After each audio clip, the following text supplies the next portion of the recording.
الحمد للہ رب العالمین والصلاة والسلام علی رسول کریم اما بعد۔ محترم حاضرین، جیسا آپ لوگ جانتے ہیں کہ نواقض وضو سے متعلق بات چل رہی تھی، یعنی وہ امور جن سے ہمارا وضو ٹوٹ جاتا ہے۔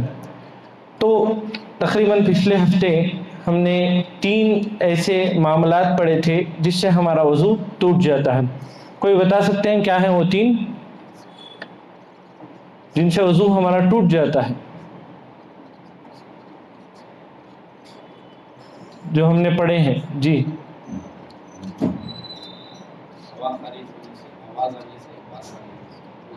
ہاں، اور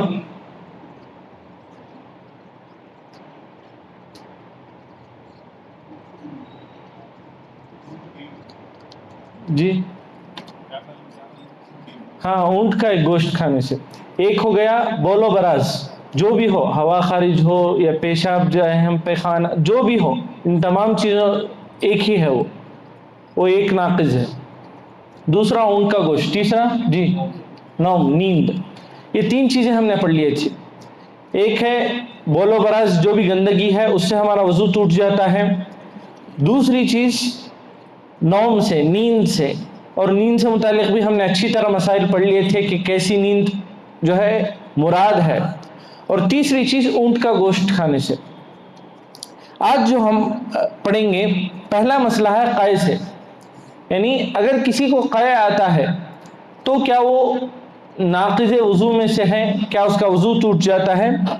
یہ آج انشاءاللہ ہم جانیں گے۔ دیکھیے ایک حدیث آتی ہے، ابو الدرداء رضی اللہ عنہ اس کے راوی ہیں، وہ فرماتے ہیں ان رسول اللہ صلی اللہ علیہ وسلم قاع فتوضا۔ رسول اللہ صلی اللہ علیہ وسلم سے متعلق ابو الدرداء فرماتے ہیں کہ رسول اللہ صلی اللہ علیہ وسلم نے قے کیا اور پھر جا کر رسول اللہ صلی اللہ علیہ وسلم نے وضو کیا۔ یہ حدیث ہمیں قے سے متعلق ملتی ہے، اور اس کو شیخ البانی نے اس حدیث کو صحیح بھی قرار دیا ہے۔ تو اس حدیث کو رکھ کر بہت سے لوگ یہ سمجھتے ہیں، اور باقاعدہ طور پر علماء فتویٰ بھی دیتے ہیں کہ قے کرنے سے وضو واجب ہو جاتا ہے اور وضو ہمارا ٹوٹ جاتا ہے، وضو ٹوٹ جاتا ہے۔ لیکن اصل اگر راجح حکم دیکھیں تو قے سے وضو نہیں ٹوٹتا، قے سے وضو نہیں ٹوٹتا۔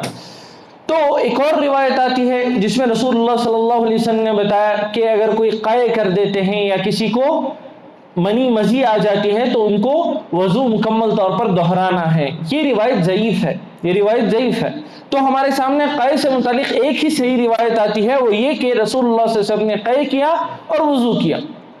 تو اس روایت سے متعلق علماء یہی بتاتے ہیں کہ کوئی بھی رسول اللہ صلی اللہ علیہ وسلم کا عمل وجوب پر دلالت نہیں کرتا۔ رسول اللہ صلی اللہ علیہ وسلم کوئی بھی عمل کر رہے ہیں، کوئی بھی عمل، تو اس کا مطلب یہ نہیں کہ وہ عمل ہمارے لیے واجب ہے۔ رسول اللہ صلی اللہ علیہ وسلم ہو سکتا ہے قے کر لیے ہوں، رسول اللہ صلی اللہ علیہ وسلم کو حاجت محسوس ہوئی تو وضو کر لیا۔ اس سے ہم یہ استدلال نہیں کر سکتے کہ یہ نہیں سمجھ سکتے کہ اگر کوئی بھی قے کرے گا تو وضو کرے گا، کوئی بھی قے کرے گا تو اس کا وضو ٹوٹ جائے گا اور اس کو وضو دہرانا پڑے گا۔ عموماً جب قے آتا ہے تو ہمارا منہ مکمل طور پر گندا ہو جا سکتا ہے، اسی ناحیے سے رسول اللہ صلی اللہ علیہ وسلم نے ہو سکتا ہے وضو کر لیا تھا، لیکن رسول اللہ صلی اللہ علیہ وسلم کے اس فعل سے، رسول اللہ صلی اللہ علیہ وسلم کے اس عمل سے کوئی بھی استدلال نہیں کر سکتے کہ قے کرنے پر وضو ٹوٹ جاتا ہے یا پھر وضو کو دہرانا پڑے گا، یہ استدلال نہیں کر سکتے۔ اور یہ حکم جو ہے رسول اللہ صلی اللہ علیہ وسلم کے تمام معاملات میں، کوئی بھی اگر صرف رسول اللہ صلی اللہ علیہ وسلم عمل کرتے ہیں اور یہ نہیں کہتے کہ اگر وضو ہے تمہارا اور کسی نے قے کر لیا ہے تو وضو ٹوٹ جائے گا، اس طرح جو حکم آتا ہے، یا پھر رسول اللہ صلی اللہ علیہ وسلم نے یہ نہیں بتایا کہ اگر کوئی قے کر لیں تو وضو دہرائیں، اس طرح کی جب تک بات نہیں آ جائے تو عمل سے یہ بات ہم نہیں لے سکتے، عمل سے ہم یہ بات نہیں لے سکتے۔ تو راجح موقف یہی ہے کہ وضو نہیں ٹوٹتا، وضو نہیں ٹوٹتا۔ اور شیخ الاسلام امام ابن تیمیہ رحمہ اللہ، اور اسی طرح شیخ البانی رحمہ اللہ، اور اسی طرح دیگر کافی علماء کا یہی موقف ہے کہ وضو نہیں ٹوٹتا، اگر کوئی قے کر لیتے ہیں تو وضو نہیں ٹوٹتا۔ ہاں، وہ قے کرنے کے بعد اگر کوئی وضو کرتے ہیں تو یہ مستحب عمل ہے، مستحب عمل ہے، یعنی ان کو ثواب ملے گا، ان کو ثواب ملے گا، لیکن کرنا ضروری نہیں ہے، کرنا ضروری نہیں ہے، یہی راجح موقف ہے۔ دوسری چیز جس سے ایک تو قے کا مسئلہ مکمل طور پر ختم ہو گیا کہ قے سے ہمارا وضو نہیں ٹوٹتا، اگر ہمیں قے آ جائے اس کے بعد بھی ہم مکمل طور پر نماز پڑھ سکتے ہیں اور ہماری نمازیں صحیح ہو جائے گی۔ اگر کوئی قے کے بعد وضو کرتے ہیں تو مستحب عمل ہے، ایک نیکی والا کام ہے، لیکن ان کے اوپر ضروری نہیں ہے کہ وہ جو ہے وضو کرے۔ تو اس سے ہمیں ایک بات صاف ہو گئی کہ قے جو ہے نواقض وضو میں سے نہیں ہے، نواقض وضو توڑنے کے جو امور ہیں ان میں سے نہیں ہے۔